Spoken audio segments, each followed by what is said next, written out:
웨스트민스터 신앙고백 스터디 랜선 짤막 강좌. 오늘은 46번째 시간이고요.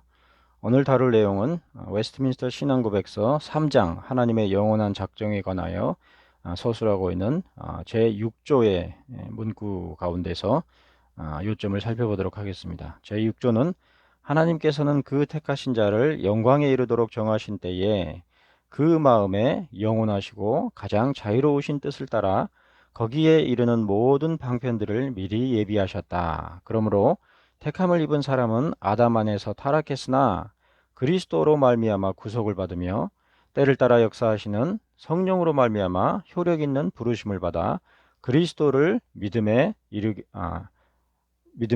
이르고 의롭다 하심과 양자되는 것과 거룩하게 하심을 얻고 그의 권능으로 말미암아 믿음으로 구원에 이르도록 보존된다.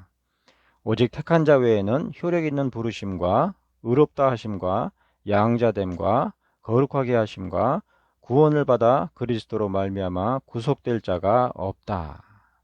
그러니까 모든 구원의 서정이 그리스도로 말미암는 것이고 택자들에게만 적용되는 것이다. 이렇게 언급하고 있습니다.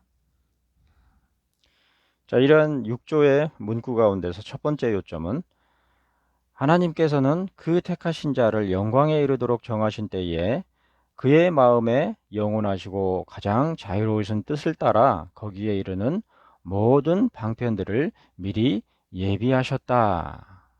라는 요점이 되겠습니다. 즉, 예정에 있어서 최종적인 목적들을 정하실 때에 필연적으로 그 목적들을 이루기 위한 수단들도 정하셨다라는 것이죠.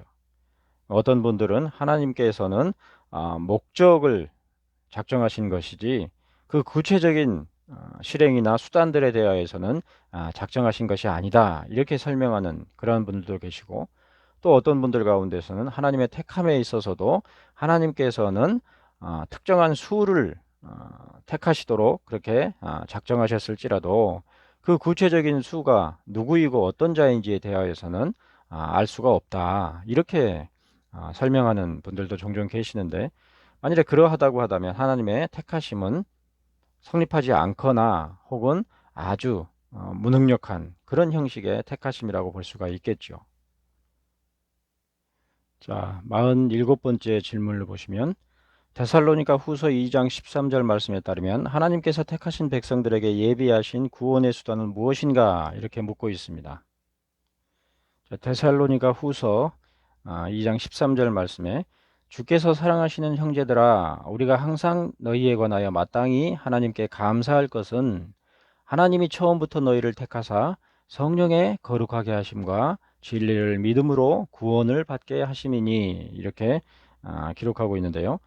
성령의 거룩하게 하심과 진리를 믿음 이것이 하나님께서 택하신 백성들에게 예비하신 구원의 수단이다 이렇게 볼 수가 있겠죠. 즉 거룩하게 하심 그리고 진리를 믿는 것 이 모든 것들이 그 본질상 비가시적인 믿음의 영역인 것이죠. 자, 계속해서 48번째 에베소서 1장 5절 말씀은 예수 그리스도에 대하여 어떻게 설명합니까? 이렇게 묻고 있습니다. 자, 에베소서 1장 5절 말씀은 그 기쁘신 뜻대로 우리를 예정하사 예수 그리스도로 말미암아 자기의 아들들이 되게 하셨으니 이렇게 기록되어 있죠. 그런즉 자기의 아들들이 되게 하시는 수단으로서 어떤 분이 계신 것입니까? 그것을 통해서 우리가 곧장 답할 수 있는 것이죠. 자, 49번째 질문해 보시면 에베소서 2장 10절 말씀으로 보건대 우리들이 그리스도 예수 안에서 선한 일을 하는 것은 누구로 말미암습니까? 이렇게 묻고 있습니다.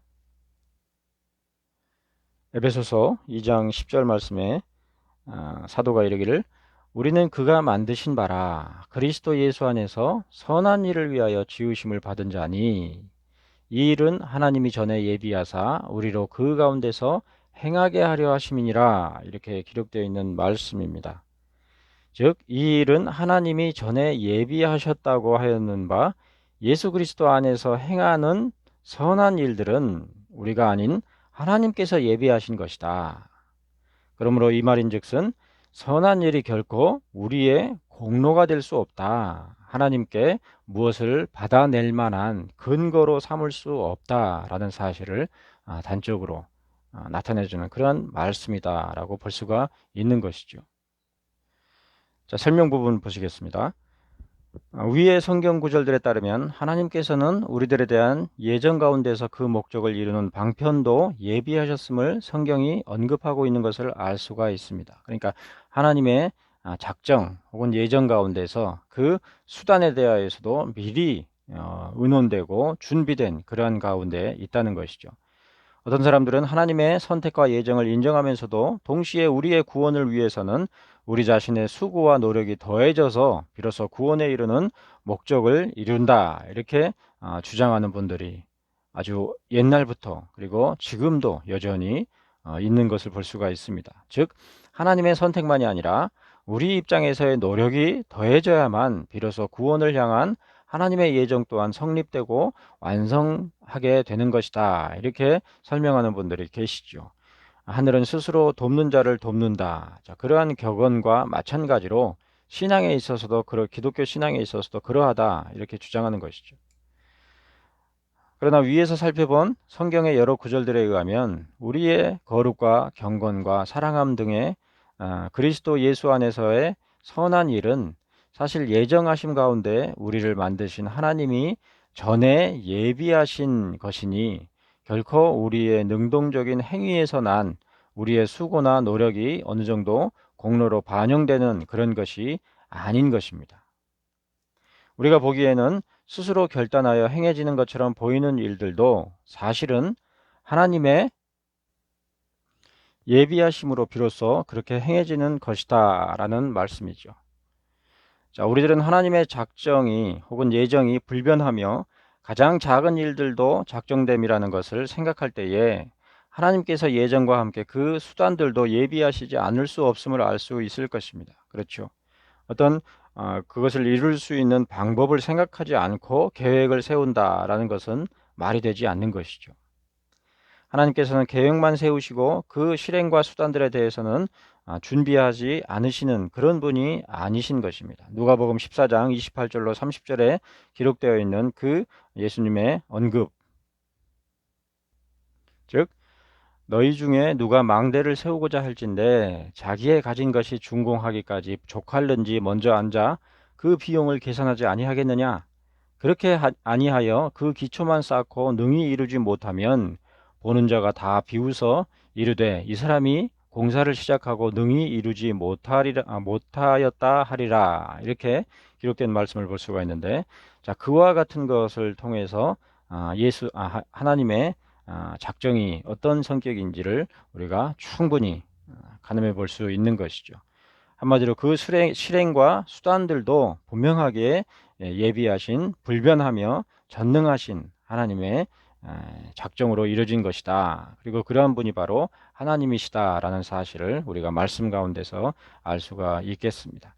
자, 이러한 그 예정에 있어서 하나의 포인트가 예정이라는 것은 피조물인 인간의 자유와 우연성이 제거되지 않으면서 동시에 결코 불확정적이지 않다라는 사실입니다.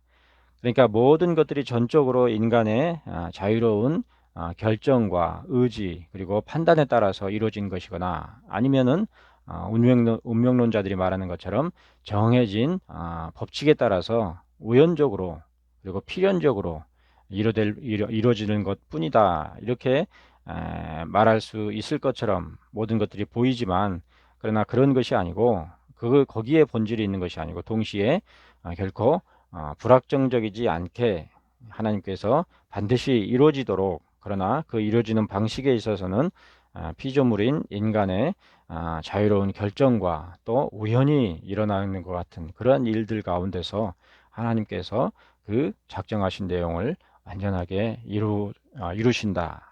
그 점에 예정에 어떤 신비가 담겨 있는 것이고 또 중요한 포인트가 있는 것이죠. 그러므로 하나님의 뜻대로 모든 것들이 계획하신 대로 이루어지는 것이지만 그 원인이 죄인에게 전적으로 국한된다거나 또는 하나님과 무관하게 이루어지는 그런 방식이 아니라는 사실을 우리가 이해하는 것이 예정에 있어서 중요한 포인트 가운데 하나가 되겠습니다. 계속해서 예정에 대하여서 혹은 하나님의 작정하심에 대하여서 살펴보도록 하겠습니다. 오늘은 여기서 마치겠습니다. 감사합니다.